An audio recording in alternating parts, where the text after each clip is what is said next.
Now back to Inside Real Estate. Here's Mike the Realtor.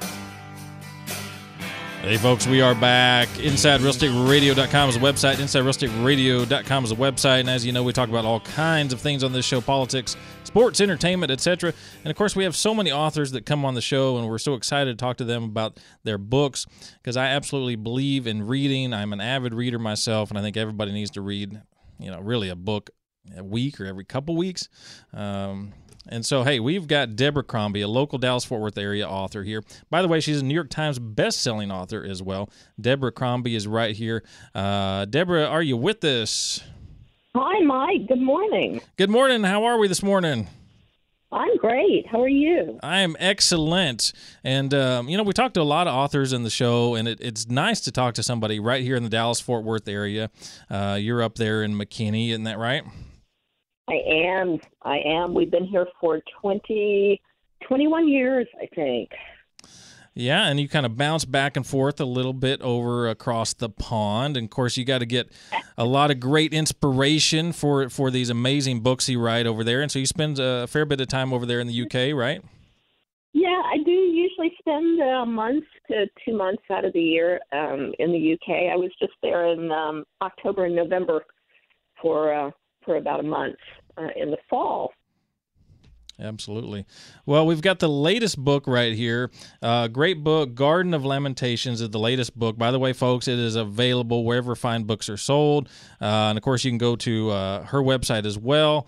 And you've got let's talk about a couple business items real quick. You've got a couple signings coming up, a couple of events coming up here in the Dallas-Fort Worth area, too. Isn't that right? Yes, I do. The whole ball starts rolling on Monday. I will be in Houston, but Tuesday night at 7:00, I will be at the Barnes & Noble Lincoln Park, which is the Barnes & Noble that's just right across Northwest Highway from North Park.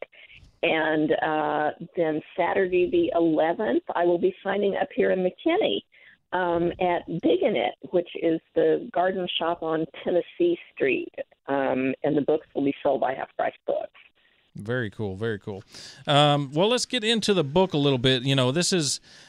I love the way you write because you're so detailed and you paint such a vivid picture of the background of the scene. And then, of course, I think what's also unique about this series is that, you've got a husband and wife who are both detectives, and they kind of both have their own projects or there are things that come up, and then they're kind of doing them separately but together to a degree. And so get into how you write for both the sort of the male perspective and the female perspective, and how you can actually draw in a demographic of readership that is both male and female, because that's very difficult to do. Yeah, it is, isn't it? And I do have a lot of male readers who really like the books.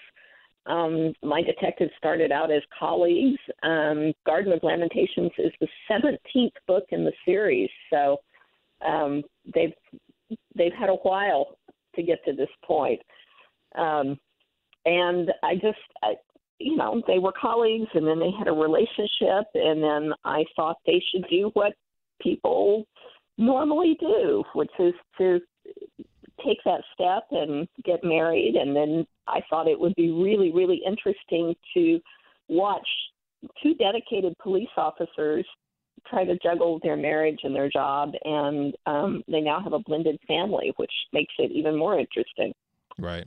Yeah, and of course over the series you kind of have that build-up of, when you do have a male and female partner, and you're right, it is just sort of natural, and it happens in law enforcement, and a lot of people have probably seen that type of thing, on TV, and, they kind of root for the couple to get together, and sort of over time this kind of happened, and in this novel it is they're married, etc.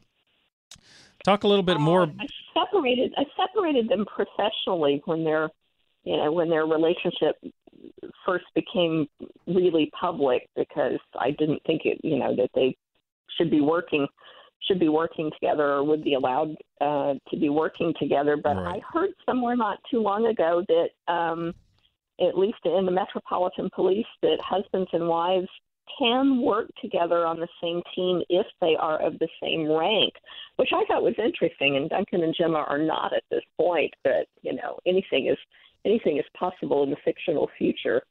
Right. Yeah, and you would kind of wonder about that because emotions can run high, and then if you're going to be in the business of carrying a gun, I wouldn't want my loved one to be nearby when I'm chasing bad guys. Yeah, except they don't carry guns. So. Right. Talk about the differences, and when you're researching law enforcement in the UK, talk about the differences between law enforcement in the UK and how it is here in the US. Talk about some of those differences.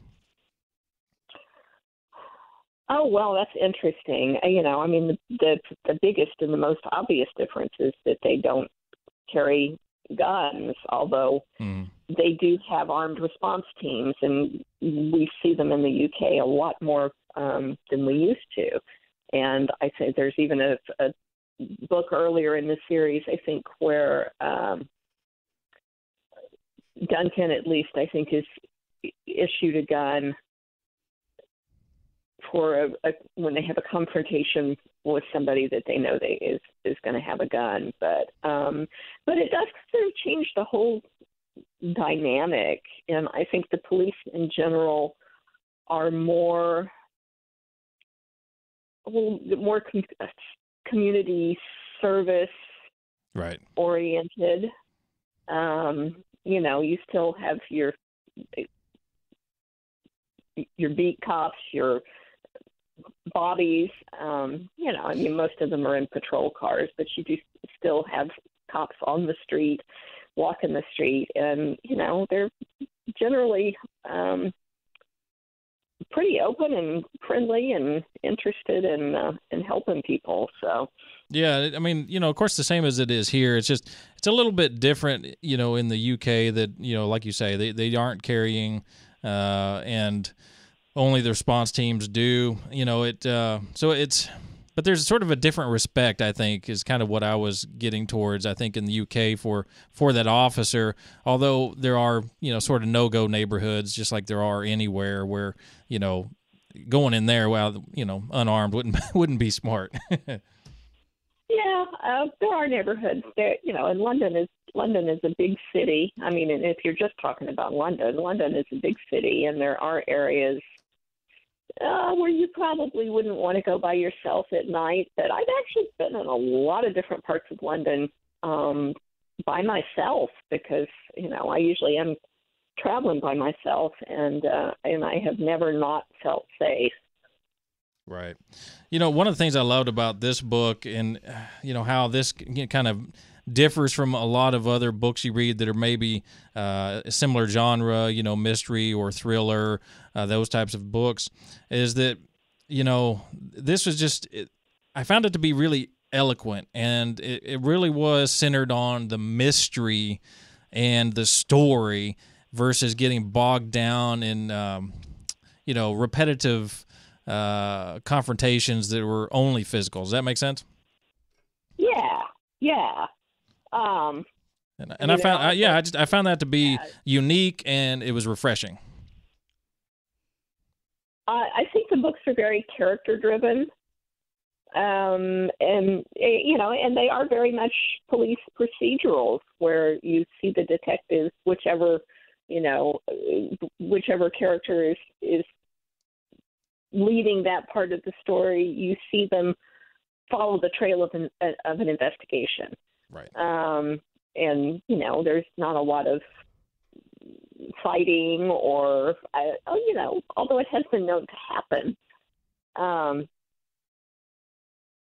Yeah, absolutely. Well, I'll tell you what, I absolutely enjoyed the book. This is, folks, you need to check this out. You need to read it. It's a great book. By the way, 17th in the series.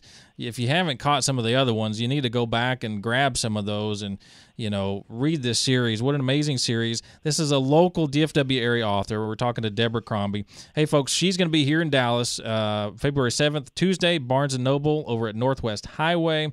And then she's also going to be up in McKinney on Saturday, the 11th, Digging It, which is going to be with Half Price Books. That's over at 507 North Tennessee. Hey, folks. All those things are on my website. Absolutely. And go to her website, of course, DeborahCrombie.com. And thank you so much for coming on, Deborah. Hey, loved the book. Oh, and thank you for reading. Thank you for having me. All right. Thank you so much. Hey, folks, we're going to take a short break. We'll be right back.